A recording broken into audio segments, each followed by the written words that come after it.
I know you won't take too kindly to this. You won't be surprised, and you won't be amused. But someone has to say it.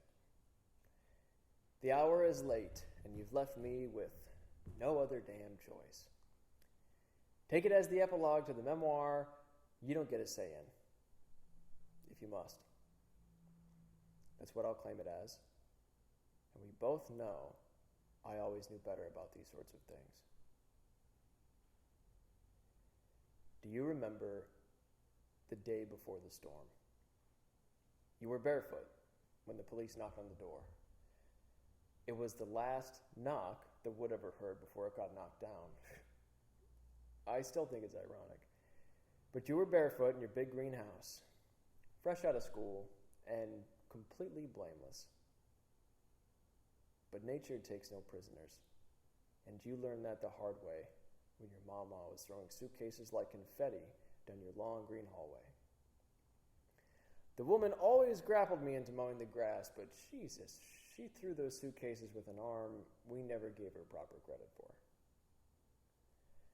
You packed your old love letters from high school when you thought I wasn't looking. A stuffed bear, a magnolia crown, your good-for-nothing mother crowned you with before joining the traffic west of I-10, and 3 days' worth of button-ups and too tight jeans. It was all really like a scene in a movie. The flying suitcases, your footprints scattered along the dirt in front of the big green house. The way you snuck beers into the car between glimpses up at the old oak trees. Didn't they seem bigger that day? As if they were blowing up their bark chests in defiance to Mother Nature herself. You'd always admire them, though. And I knew it. They're just endless, you used to say, with some kind of falsified godly awe when we drive with aimless purpose down Highway 90.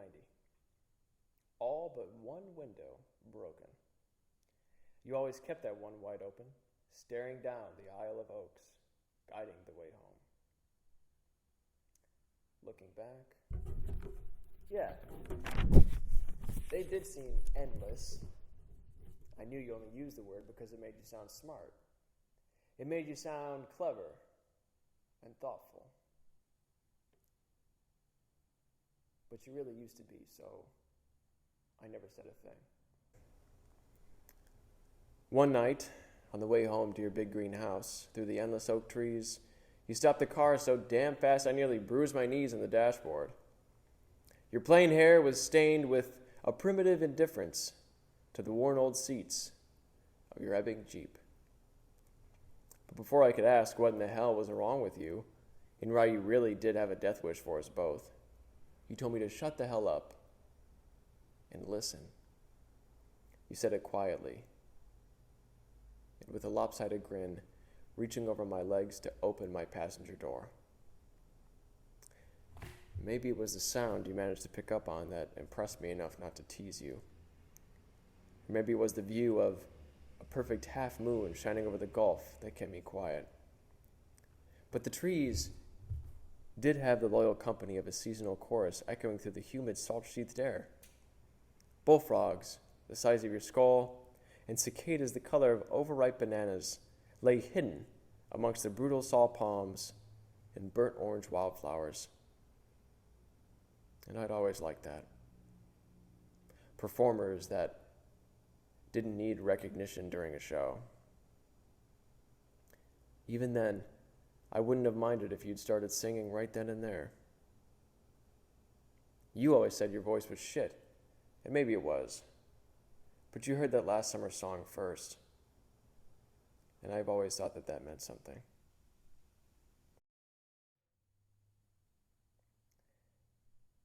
But it didn't matter the day before the storm. Not really anything did.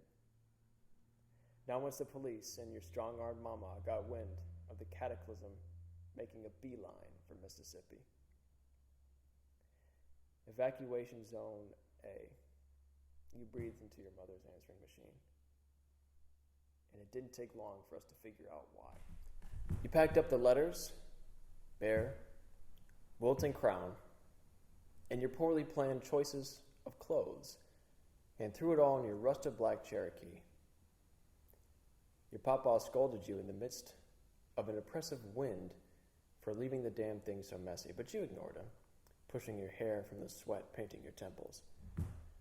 You glanced up at the big green house with something knowing and mournful in your eyes. Your mama kicked us to the back seat where you had all the hidden beers, and after 4 minutes of arguing, we were parked right in front of the golf, watching her from a seawall that didn't indicate any hope of defense. The sky was too bright to be cloudy, but it was anyhow, and the air took on some notion of violence that kicked up sand, which ended up getting caught in my shoes.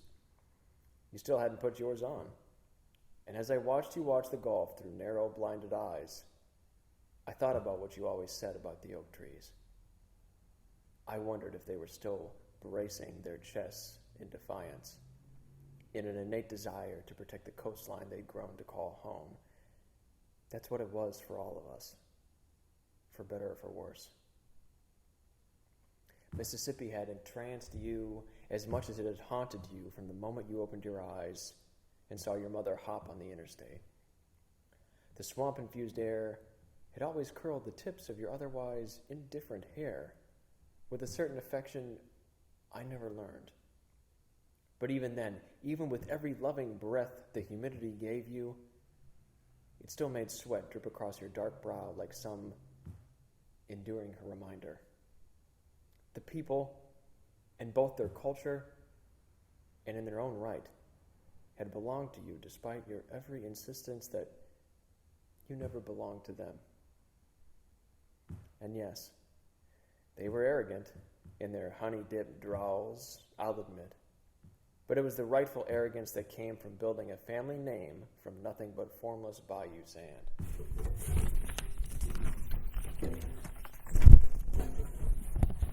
Despite all your claims, I still think you've always loved it. The coastline tract adorned with pelican feathers, family mansions, and waterways that seemed to stretch like threads through the trees. The blood of the land was intoxicating in the same way your description of the endless oaks always was. Still, I know you hated the bad. I did too. The details of a sour past, sugar-coated in your high school's history books, and the family names that spread like poison moss across every road sign and decent grocery store in sight, placed a bitter strap on your tongue.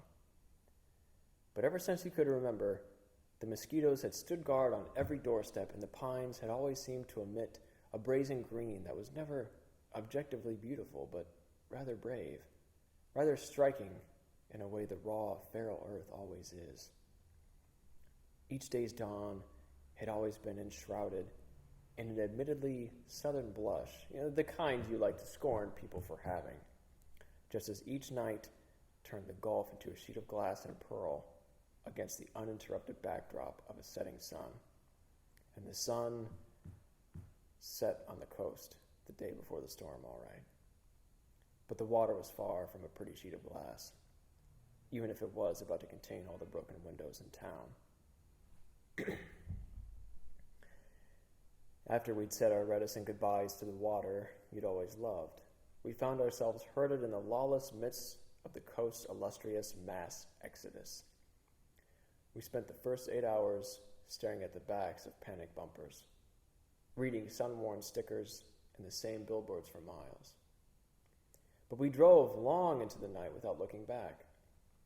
And while your papa found the stashed beer on the first stop for gas, the old man didn't throw it all out. Not when we made it to the motel nestled in the flatlands of Valdosta, sneaking your two big cat through the halls under a blanket Mama knitted 2 Christmases ago. Not even when I dumped my no-good, cramped body into the musty leather chair in the corner. Not when you perched like an owl on an oak tree over the corner of the bed. And certainly not when you turned on the news and kept it airing long into the night.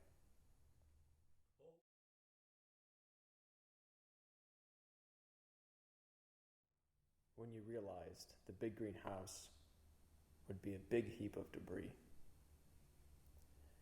Never noticed when you finally found a pair of shoes to match your unbuttoned, too tight jeans. Never asked you what happened when we knew the storm was over and you stepped outside without a word. I couldn't hear over the TV or your papa's silence or your mama's moaning tears. So, what did you do? What did you see when you looked out to the horizon and didn't see the Gulf and didn't feel the company of your endless oak trees guarding your suddenly defenseless spine, or hear the chorus calling you home? I imagine you reaching out to touch the Georgia rain, running the water through your skin with a resignation I'd never known you to possess, and a kind of blind anger I'd maybe always seen coming. When you step back inside, you weren't the same. Nothing ever was after the storm, was it? How many hours did we spend out on the littered slab of carved up concrete, contemplating the ghostly presence of memory buried within debris?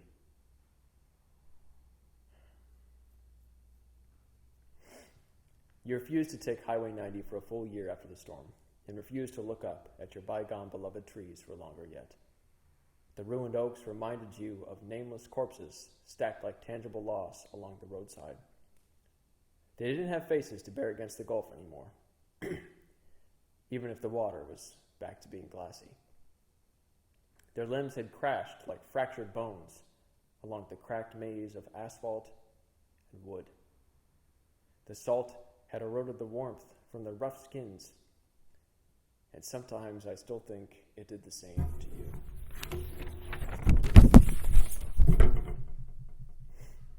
But months later, following the blissless fall from summer grace, I sometimes caught you listening and poking your ear through one working window in your brand new FEMA trailer to listen for a song you'd once loved. You hated the silence, cursed it for its tyrannical reminder of everything you'd lost and of how little remained. I couldn't blame you for that. I still don't. I still can't forget the oppressive sheath of quiet that sharpened our sufferings to a derisive blade. I still don't know if you spent any time trying to heal your own skin or lick your own wounds. The bullfrogs and cicadas hadn't survived the onslaught of wind and water, and the birds had forsaken our beloved ground zero the moment the greedy, fatal fingers of the storm had touched our sky. Your oak trees and the big greenhouse. One evening, outside the feeble shelter of my own trailer, I once again found you perched with impatience, this time on the sandpapered steps jutting from the lone, white metal door. You pointed to the horizon. You told me the pine trees looked like toothpicks, and when I asked why you thought that, you rolled your eyes and tossed your indifferent hair over your shoulder with anything but indifference. I balanced next to you on the thin steps anyways, refusing to cringe from your dirty, too tight jeans depositing sand and mud against my bare calf. So I looked up at your toothpick trees and watched as you pulled your very own toothpick from your shirt pocket, raising it to the sky, aligning it with the flat horizon, and cracking it into two. I knew you were being clever, but you really weren't wrong. The little toothpick splinters sticking from both ruined ends fit the landscape of ravaged pines with a disturbing likeness. Moments later, when I hadn't responded, you drew my attention to my old swing set, hanging like a white flag in a foraged war zone. There was something somber in your voice when you spoke then, something that sounded like a muffled plea for help. Maybe you were addressing God, or some power that would understand how this happened. or how we were supposed to live in a town with toothpick trees. But I didn't try and reach you in that place. I merely tried to center myself in the swing set hanging, like the unspoken words in the air. I confirmed it as my own, and let the floundered conversation down in the stifling air. It had gotten the both of us after all. In those following months, you'd spent all your time being clever, and I'd spent all mine mapping what was gone. The poorly painted Shell station in shambles down the road, the lonesome remaining chimney standing like a pariah in the middle of a concrete tomb, the new headstones in a begrimed graveyard jutting like statutory accusations into our mournful sky. The whole time I was mapping, you were diving deep into that anger. To this day, I'd swear it'd be enough to rival another storm, even if ours feels like lifetimes ago. Oftentimes, in those brutal following months, I'd catch you looking to the plaque they hung in the sky, plastered with faulty irreverence on every remaining structure in town. It told us how high the water got that day. Whenever you fixed your attention to it, your head tipped like a challenge in the clouds, and your hair of indifference sitting stiff against your back. I thought they should have memorialized you too. It's not too late, but I grew tired of finding you with listless eyes tangled amongst pelican wings. So I pulled your old shoes from the mud and fished out your mother's old wedding ring from brittle wreckage painted with the same mud.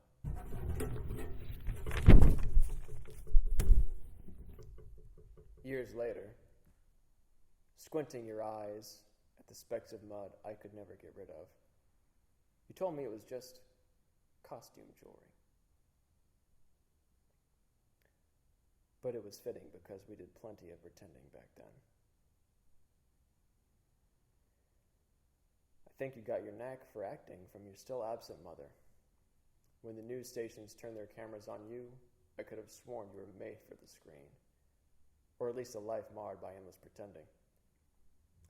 Adamant in your loss and determined in your recovery, I sometimes think that the exaggerated pretenses made you feel better. I never did, but that's besides the point. You tucked your own falsehoods into the pockets of others' minds like costume jewels and bitter bombs. When you left them dormant, they were merely pleasant tidings of war. But when you hauled that Cherokee up the interstate in a fit of misplaced anger and desire all those years later, those quiet tidings became bitter warnings we all knew we'd laugh off. I'm still working out whose fault that is, you know. Looking back, I don't know if you ever left that hotel room up in Valdosta, or if you got carried away into the Gulf with that big green house. But you and I grew so damn accustomed to the stench of mud and atrophied decay for all those months after the storm that anything could have been lost to us, even when you'd always been better at paying attention. The later summer months settled into the crooks of our bones like unrefuted acceptance. The FEMA trailers got too cramped, but we were too tired at the end of each day to care. And your papa loved to tell you it's all just temporary when you sat by the window with your eyes closed for too long. I always hated catching you like that, when you weren't here or there. But maybe back with your once endless oak trees, talking in rhymes to cicadas and bullfrogs. Your dreams morphed into depraved products of impossible memories, tied intangibly to the clumps of Spanish moss tucked behind your ears, near your too indifferent hair. But deep down inside, you were anything but indifferent. And we found that out the hard way. This is where you won't like my epilogue. I know you'll say it's a critique of what you've become, but I say it with love. I swear I've always said it with love. I just don't like adding you to my ongoing map of what had gone. I know it got the both of us, but you kept looking east or west, but never in between. And wherever you stayed or gone had haunted the new halls of the little yellow house your papa built. You didn't seem to notice when the same 5 families as before replaced all their bent road signs and rebuilt all the same grocery stores, tacking gold watermarks with pride in the belly of each building. You certainly didn't notice me the day you threw a band of messy suitcases in the back of your old Jeep with the familiar strong arm. Certainly not when you threw the tired engine into 5th gear the entire way down I-10, passing the new, verdant leaves adorning the breathing corpses of your old oak trees without a reconciling thought. You never liked the bad. I had neither. But when you dived into your anger, you'd plummeted into something buried in shambles at the bottom of a forgotten sea. Your way out wasn't taking a tip from your no-good mother, tipping the crown of magnolias she left you with into a stagnant pool you neglected to truly ever clean. It wasn't building yourself a grave of toothpicks either, tossing them like splintered swords into the pit of your own raging despair. It wasn't driving long into another night, or stopping to feel a different rain in the parking lot of a newly renovated hotel in Valdosta. If you'd asked, I would have suggested finding direction in the remaining unworn shoes and costume earrings. They'd stayed after all, but you hadn't asked me. And you hadn't stayed either. Sometimes I still wonder if you imagined you'd build your own big green house, erecting your own living memorial for the life where you'd been so clever. You'd place it somewhere without brave trees or glassy water, and you'd keep all your windows closed and a radio station blocking familiar noises from your endless night. I think that I'm trying to say is that there's something to forgiveness. I learned that on the cusp of a pink dawn, through a mirage of toothpick trees, combing through a remembrance of your forsaken magnolia crown. Trust me, I know it got us both. And on some days the waterline plaques look too high, and I find myself staring at you in the debris-encrusted bottom of the Gulf. But I don't know if you'll ever look in between all the loss, or if you'll ever open your mouth to finally sing the unstructured song that still pervades my memories of humid summer nights, reinforced with armies of mosquitoes and southern stars. There's something to forgiveness. And I oftentimes wonder if you know you were never a prisoner of storms or a champion of guileless land. You were a person bearing indifferent hair and a costume that never fit quite right. Hearing a blameless melody, I hope you'll rectify with. I don't know what will happen next, or when we'll find ourselves somewhere else running from a rising tide, but I'm ready to end our rain-drenched memoir with the resignation I never knew you to possess. I'll leave a sequel in unwritten ink bearing your name. I'll make your memorial plaque and pray you find the endless potential to tear it down with your rooted rage. I hope you know I'll be at home, watching from the steps of a new, big green house.